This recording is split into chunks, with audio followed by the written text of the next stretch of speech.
KBC में करोड़पति पति। सूरज के जीवन का एक ही फंडा था कि मेहनत तो गधा भी करता है, घर बैठे जो कमाए समझदार वही होता है। इसीलिए उसने कभी नौकरी ही नहीं ढूंढी। इस बात से हालांकि उसकी पत्नी शिखा बिल्कुल भी अग्री नहीं करती थी, पर फिर भी सूरज को समझाना बेकार था। टीवी में कैसे बनोगे करोड़पति का ऐड देखकर उसे लगा कि बस अब तो घर बैठे ही वो करोड़पति बन सकता है, और उसके पीछे उसने अपने सारे सोर्सेस एक्टिव कर दिए। 2 हफ्ते में उसके कलीग के साले के पड़ोसी के बेटे का सोर्स निकलता है जो कि उसे शो में पहुंचा सकता है, और सूरज उससे मिलने चला जाता है। अच्छा, तो हमें मुकेश जी बता रहे थे कि आप हमें शो में पहुंचा सकते हैं। हाँ, उसमें कोई तकलीफ नहीं है। मैं कल अगर कोशिश करूँ तो इसी महीने में आपका नंबर आ जाएगा। अरे ये तो बहुत बढ़िया हो गया। अच्छा, वो सिलेबस और क्वेश्चन पेपर का कोई जुगाड़ है क्या? हैं? उसका तो कोई जुगाड़ नहीं है। तो वो वाकई में कुछ भी पूछ सकते हैं? हाँ, वो तो बच्चन जी पर है, जो पढ़ते हैं वो पूछ लेते हैं। पहली कोशिश फेल होने पर अब सूरज के सामने एक बहुत बड़ा सवाल था कि आखिर जवाब कहाँ से लाए। तब शिखा ने एक सजेशन दिया, क्यों ना सूरज अपने चचेरे भाई सुमित से मदद मांगे, जो कि यूपीएससी की तैयारी कर रहा था। हालांकि इतनी मेहनत करना सूरज को समझ में नहीं आता था, पर कोई और रास्ता ना मिलने पर वो आखिर सुमित से बात करता है। अरे सुमित, हमारा कैसे बनोगे करोड़पति के लिए सिलेक्शन होने वाला है। तुम हमें थोड़े चिट बनाने में मदद करोगे क्या? अरे भैया, चिट बनाए तो सालों हो गए, उसमें हमारा एक्सपर्टीज नहीं है, बल्कि आप बोलो तो हम आपकी पढ़ने में ज़रूर मदद कर सकते हैं। हट, कैसी अनाप शराब बातें कर रहा है तू।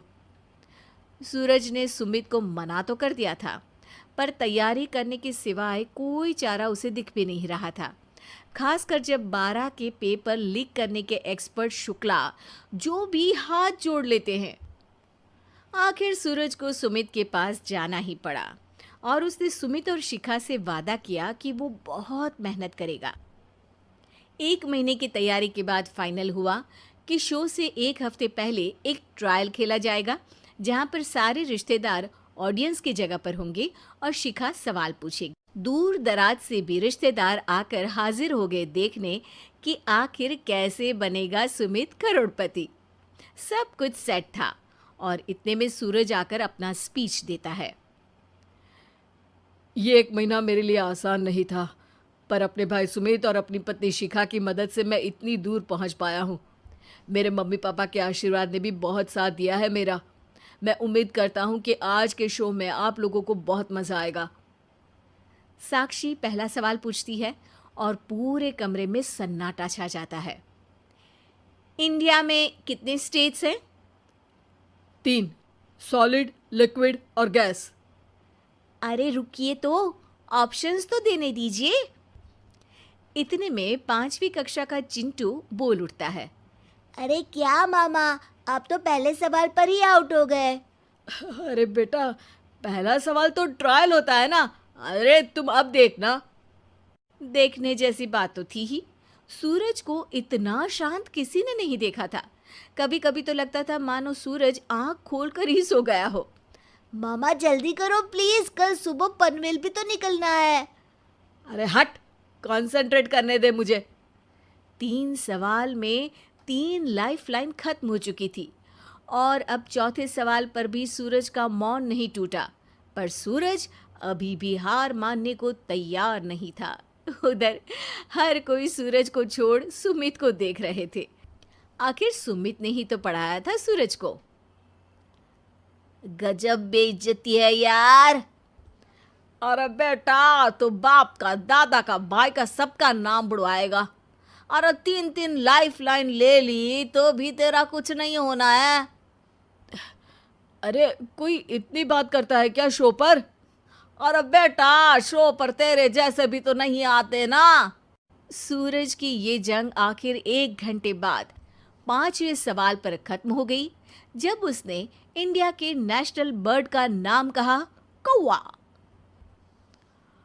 अरे बेटा, मजा तो बहुत आया, बस थोड़ा टाइम पर खत्म होता तो आनंद भी आ जाता। ताने बारिश के बूंदों की तरह बरस रहे थे और सूरज को भी समझ आ रहा था कि ये करोड़पति बनना शायद उसके बस के बाहर की बात है। पर वो आखिर ये बात मान कैसे लेता? वो सख्त लौंडा जो ठहरा, उसने सोचा कि बेइज्जती तो हो ही चुकी है, पर अगर मैं हार नहीं मानूं तो शायद कुछ हो सकता है। शिखा, तुम देखना, असली शो में आग लगा दूंगा, आग। करोड़पति बनूंगा मैं। हाँ। सब्जियां खत्म हो गई है घर पे, ले आओ। पहले पति बन जाओ, फिर करोड़पति बनना। अरे गजब बेइज्जती है यार। बेटा, अभी तो घर पर ही हुई है, 1 हफ्ते में तो तुम देश के सामने करवा कर आओगे। वैसे जब टीवी पर जाओ ना, तो बस अपने मम्मी का ही नाम लेना, ठीक है? कोई पूछे तो बोलना कि पापा नहीं है मेरे।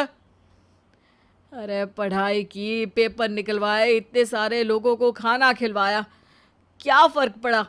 इसीलिए मैं कहता हूँ कि मेहनत तो गधा भी करता है, घर बैठे जो कमाए वही सिकंदर। लेकिन मामा, गधे भी जानते हैं कि हमारा राष्ट्रीय पक्षी मोर है।